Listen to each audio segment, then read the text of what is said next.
Welcome back to the Deep Dive, where we take a complicated stack of research and, well, turn it into knowledge you can actually use. Today we're wading into something that organizations spend billions on, but often they fail spectacularly at it.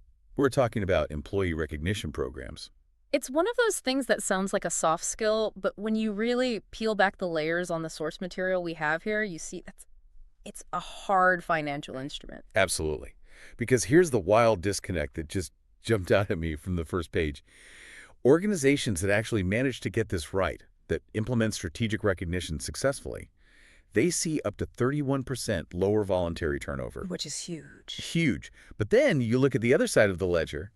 65% of employees report receiving no recognition for good work in the past year. 65%. Two-thirds of the workforce feels basically invisible. And that chasm, right, that gap between the proven financial impact and what's happening day to day, that is exactly our mission today. We need to define what recognition actually is, prove that ironclad business case for it, and then, lay out the 5 non-negotiable elements you need to bridge that gap. So let's start right there with the foundation.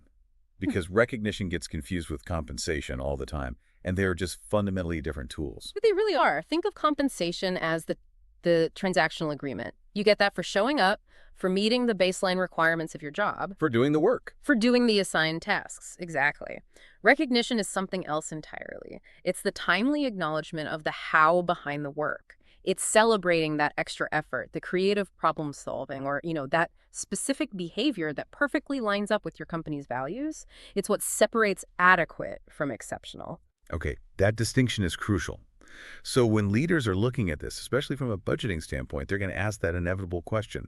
What's the measurable ROI? Right. We can't just spend money on a program because it makes people feel good.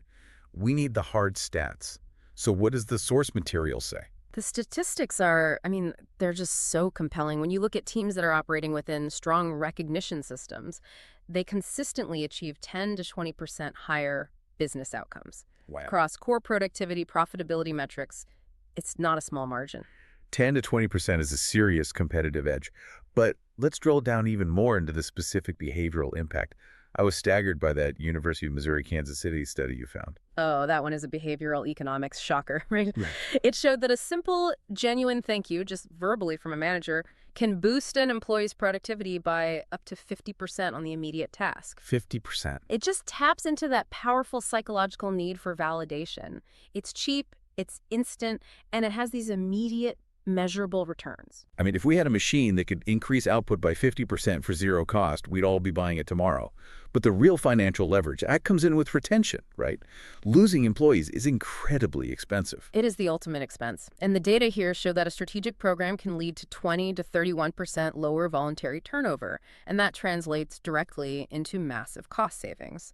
The source material had this great anecdote for context. For a big company, say 10,000 employees, that kind of reduction saves them approximately $16.1 million annually. $16.1 million. Just in guaranteed savings by making sure people feel seen. Now that's the hard ROI number you can take to the CFO. Exactly. And the insulation is strongest right where you need it most among your top performers. Your A players who get regular recognition are 33% less likely to even look for a new job. So recognition acts as this necessary protective layer against losing your most valuable people. So it's essential. It's financially justified. But this brings up a logistical challenge. How often? We tend to think of recognition as the annual award banquet, but the sources suggest frequency is just as vital as quality. It's a pacing issue, for sure. Gallup research found that employees recognized at least once per week showed 27% higher engagement scores than those recognized, say, monthly or less. If you wait too long, the brain just loses the connection between the behavior and the reward. It has to be continuous feedback. But wait a minute. If we're telling managers they need to recognize people weekly, doesn't that risk turning it into just another checklist item?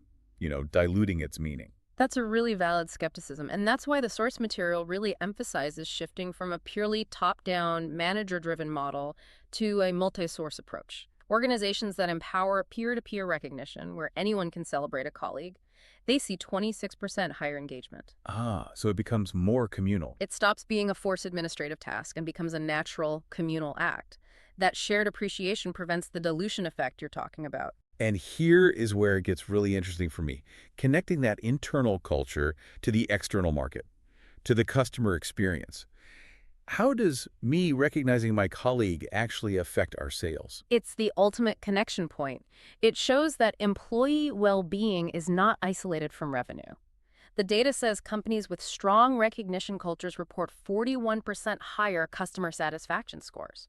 I mean, think about it. An employee who feels genuinely appreciated, who sees their effort acknowledged, they bring that extra energy to every single customer interaction. They go the extra mile. So, okay, if we can save $16 million, dollars, boost productivity, and increase customer satisfaction, the next question is obvious. How do we actually build the engine that does that? Right. Because 65% of companies are clearly failing at it. That's the crucial pivot, right? We're moving from the why to the how. Our analysis of these high-performing cultures shows there are 5 critical elements you need to have. Let's get into them. Element 1 seems to focus on the biggest common failure point, universal participation and accessibility. Yes. Programs absolutely fail when they are designed exclusively for the person sitting at a keyboard in the main office. Recognition has to be accessible to everyone equally, from the C-suite right down to the frontline or deskless worker. The people in manufacturing, retail, logistics. Exactly, the people who don't spend their day on a desktop computer. And that's a massive chunk of the global workforce. So what does accessibility actually look like for them? It means the platform has to be fully functional on a mobile app, easy to use. It needs to support non-English speakers, accommodate different shifts, anything that removes friction. Because exclusion creates resentment. If one part of your workforce feels invisible because the tool doesn't work for them, you're actually sabotaging your own goals. Makes sense. Okay, moving to element 2, the one we touched on earlier. In the moment recognition. It's all about timing. Timing is everything in behavioral reinforcement. The research is absolute on this. Yep. Recognition delivered within 1 week of the achievement is 2.5 times more effective than if you delay it. 2.5 times. Yeah.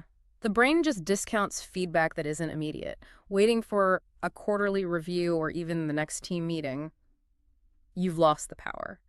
The connection between the action and the feedback is gone. This need for real-time reinforcement makes digital tools basically non-negotiable for any modern organization. And then we have element 3, meaningful rewards and personalization. So it can't just be a digital pat on the back, but it also can't be a generic coffee mug. Precisely. The best programs master that blend of emotional acknowledgement with some kind of tangible reward, but the reward has to resonate. Deloitte found that a whopping 76% of employees prefer personal, meaningful recognition over generic praise or some standardized company gift. And why is that personalization so powerful? It communicates respect. When you give an employee choice points they can spend on gift cards for dining, shopping, experiences, you're respecting their individual life outside of work. Standardization feels impersonal. It says you didn't really think about them. That makes perfect sense. Now, element 4 is where this really becomes a strategy. Values-based recognition framework. This is about getting past just random acts of kindness. This is how you use recognition to actually engineer your company culture. Strategic recognition has to explicitly connect the praise to a specific organizational value. You don't just say, hey, great job on the project. You say, great job on that project. You showed incredible innovation when you solved that client's problem, and that's one of our core values. So you're using recognition as a daily cultural blueprint. You are. When recognition consistently highlights those specific behaviors, collaboration, integrity, whatever they are, employees internalize them so much faster than just reading a mission statement on a poster. And SHRM research confirms it pays off. Programs that align recognition with values see up to 90% higher employee retention rates. 90%. Wow. Okay, and finally, element 5, which brings us full circle to the ROI, data-driven recognition analytics. You have to know if it's working. Measurement is absolutely critical. A strategic platform has to give you visibility into the whole recognition ecosystem. You need to know who's giving it, who's receiving it, and crucially, how that participation correlates with your retention rates and performance reviews. And what does that data help HR leaders actually do? It transforms the program from, a feel-good activity into a strategic workforce management tool. The data helps them find what they call recognition deserts, departments or managers, where appreciation is just absent, so you can fix it before people start leaving. It also clearly highlights your emerging high-potential employees based on real feedback tied directly to your values. So we've got the need, the ROI, the 5 building blocks. But a system built on these 5 elements, It still won't work if it's just treated as some isolated HR program, right? It Right. has to be more integrated. That's exactly right. It has to operate on multiple dimensions at once. Yeah. The sources identified a few key ones: peer-to-peer, manager-driven, milestone recognition for anniversaries, real-time kudos, and that values-based layer. This whole web of appreciation provides constant feedback. And the mechanism for that is usually some kind of digital kudos or points. So what do those tools actually need to have to make the kudos meaningful? The tool needs to be designed for impact with minimal friction. So when you send a kudos, the system should prompt you to include a specific description of the accomplishment and why it mattered. Then it needs to integrate those strategic parts: the values tagging, the points allocation toward rewards, and it has to be public so everyone sees what behaviors are being rewarded. It sounds like the key is weaving recognition into the company's DNA, not just bolting it on as an extra. That is the ultimate goal, yes. Recognition should be seamlessly integrated across the entire employee journey. I mean, think about the touch points. Onboarding. New hires get welcome kudos from the team. Performance cycles. The recognition data provides actual concrete evidence of contribution, daily operations. It reinforces the behaviors you want to see. And of course, milestones. That visibility is so key. It makes the behavior repeatable. I love that quote from the sources from Gail Gutt. She said, "The platform connects associates to each other in a way that doesn't happen through email." That just sums it up so beautifully. It turns a formal system into a social network for appreciation. Exactly. It shifts recognition from a forced, top-down task to a natural, communal act of transparent appreciation, which is just so much more engaging. We started this deep dive talking about a massive, expensive failure in most organizations. That disconnect, where 65% of employees feel ignored, even though we know strategic recognition can boost productivity and slash turnover by up to 31%.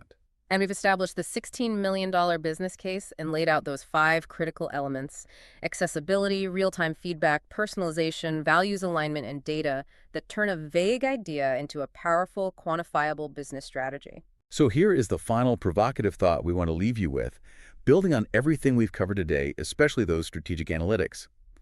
If your recognition data is constantly identifying who is excelling and why, who is embodying your company values in real time, how can you ensure that this rich data stream is being used not just for immediate appreciation, but as the foundational strategic layer for your succession planning and for identifying your high-potential employees? Use the data that proves effort and alignment today to inform who your leaders are going to be tomorrow. Something to mull over until our next deep dive. Thanks for tuning in.